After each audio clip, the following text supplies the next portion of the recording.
hot, is it? No, it can't be. The Stool with Matt and Nick.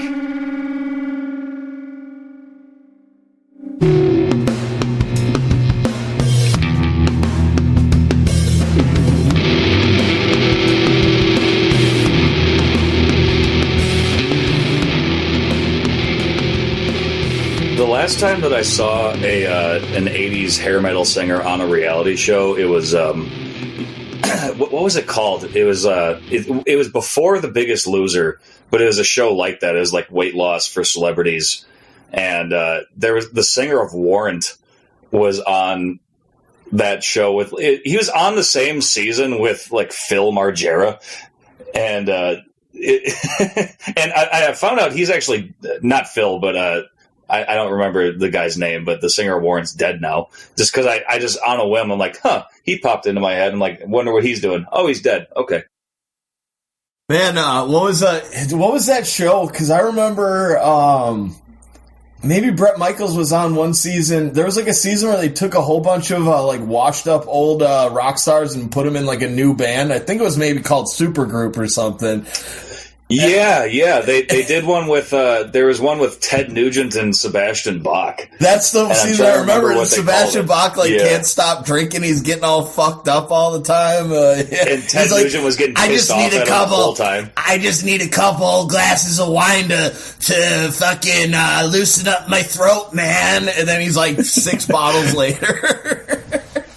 Well, and Ted Nugent, that fucking piece of shit. Oh, I God. mean, granted, I understand working with someone trying to, make music and they get just totally shithoused the whole time is irritating. And he's sober. Like, he's But, a big-time sober advocate, too, so he probably doesn't have much I know he patience is. for that. I know he is, Yeah. But Well, maybe like, I people remember listening didn't know that, so it's an important thing to distinguish there, Oh, people are listening? Oh, this is the Loose Stool podcast, by the way, with Matt and Nick. We welcome you all. I guess we're rolling. So, Nick, I got to ask you, what you drinking over there? Oh, I got my long hammer out here today.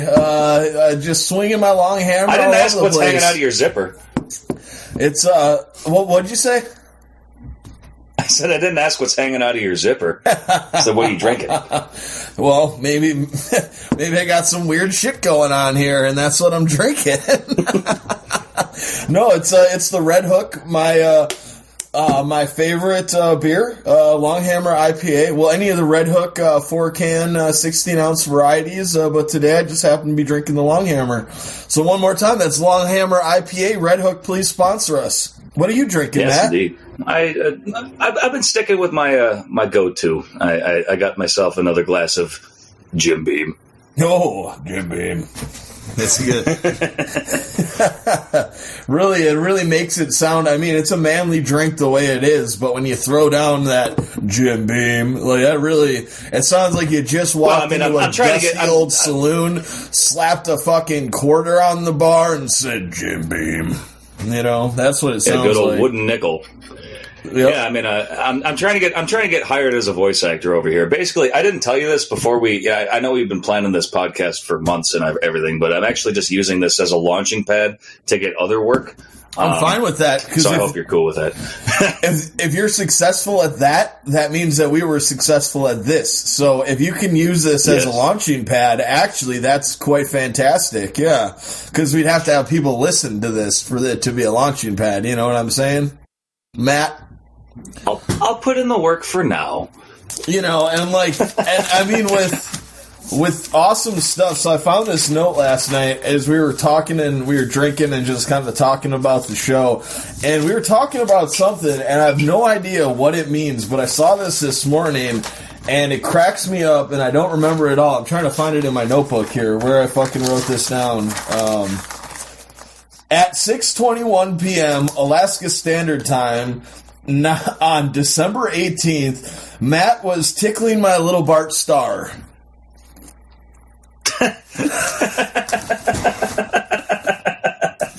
Well, that came from some friends of mine and I a few years ago watching. We used to get together and watch Packer games all the time. Before you couldn't see anyone anymore. But we would get together, and the phrase for the whole season was, "I shart Bart Favre out of my baby Bart Starr." It was like something like that. Or I shart. I don't know. It doesn't matter. But I get the idea. I think shit that people say in Packer games. Yeah. Oh, but so how is that related to what we were talking? Because I still don't understand where this note came from last night. I do not remember it at all. I just woke up and saw that written down. So why did I write that down? That's a good question. What I can remember is you said that, and I'm like, I gotta write this down. I actually do remember that, and I was like, there was a purpose behind it. But the whole reason why I time and date stamped it as well is just really, really confusing to me, that I just really had to write down the moment that you were tickling my little Bart Starr. And there's like it's like those, like, it's like a field journal from, like, it's like lost footage, and it's just like, what does this mean? It's like a cave painting. I really do like that phrase is just so funny. Like, the name Bart Starr works with the great, like, tickling my little Bart Starr. I mean, obviously has some, like, you know, it sounds like it could be, like, sexual in some nature, you know, as well. Oh, you think so? But little Bart Starr, that even is funny. Just little Bart Starr. Oh, it's little Bart Starr. It's like that Tim and Eric bit with Tiny Danson Man, but it's just like Ted Danson got shrunk down. That's pretty good. I was trying to figure this out. I mean, it would be really easy to figure out, but I just saw Ted Danson is, like, going to be in another TV show. And I feel like that guy has to have the longest run of always being on a TV show in the history of people and like from one sitcom to the next to the next to the next. I don't think he's been off of TV for longer than 1 year since Cheers started. I mean, that's good for him. I hope his new show is a revamp of Becker. I've been calling Becker for was that awesome. For a while. I mean, Becker was so fucking good. I'm glad you agree with me, because Becker, like, there was that, like, everyone got all of a sudden really back into Frasier a few years ago, which is, I love Frasier, don't get me wrong, but going back to when I was growing up and watching reruns of all these shows, Becker was always the one that, like, Frasier would come on before The Simpsons. This all revolves around The Simpsons, because Simpsons would be on at like 8 o'clock or something like that, and Frasier would always be ending before I got to watch The Simpsons. So I'd always catch the end of Frasier. Didn't really like it much when I was a kid, just because it was over my head. Right. But then I'd watch Simpsons, and directly afterwards was always Becker, and I loved Becker. And my stepmom, who was a staunch feminist, really hated that I liked Becker. But oh man! So I just remember watching that, and like Becker was the shit, though. Oh yeah, I was just gonna say the feminist thing reminded me of, like, I had the biggest crush on that fucking secretary when that show was on. Oh my god, that's she the was same so chick that was in hot. Saw. Do you ever put two and two together there? Yeah. Until you just said every time I saw her in the Saw movies, I'm just like, oh, there's the receptionist. Yeah, receptionist, not secretary. Yeah, but man, oh my god, I think that show was on. 2020. They're called flight Right. Well, that attendants show was now. on when I was like 13, I think, is when it was like originally airing, and I was just like in love with that woman. Oh my god, I could not. The show was hilarious too, but I think I watched it more just for her. If I'm just being totally honest, if that's even allowed to say. All I'm trying to say is she was very talented.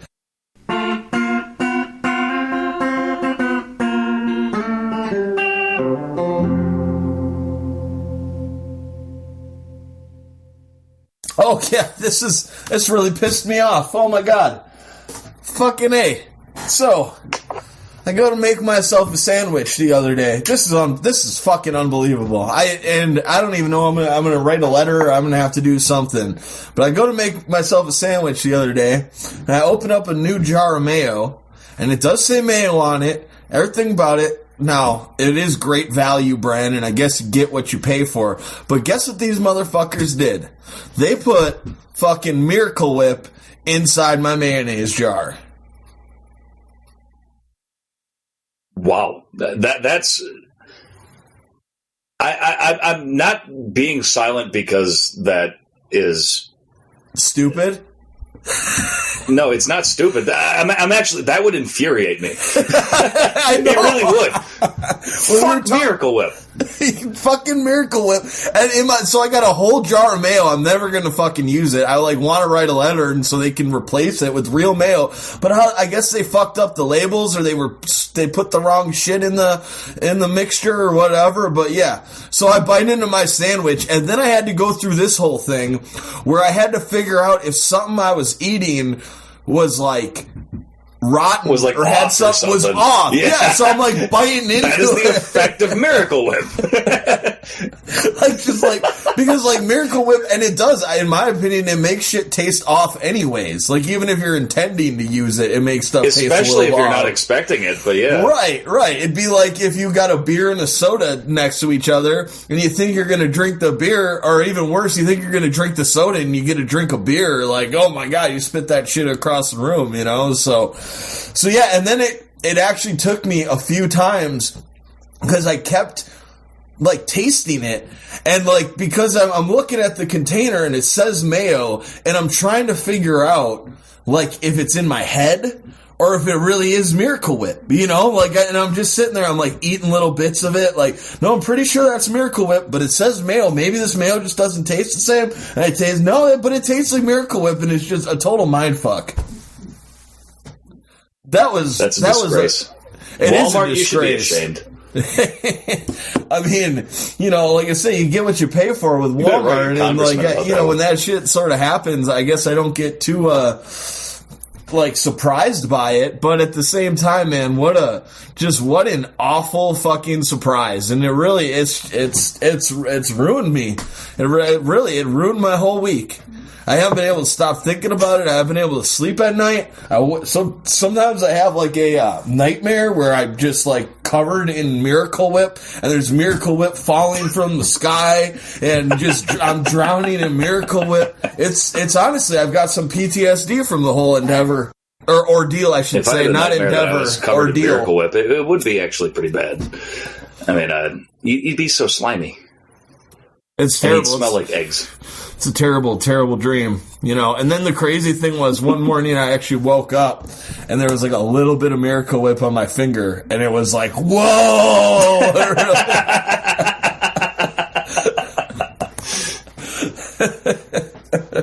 You have any shit like that happen to you this week, huh? Have any Miracle Whip where there should have been mayonnaise or anything like that? No, I haven't had any condiment mishaps that I can speak of, but I did change my name on Netflix to Old Bay Seasoning.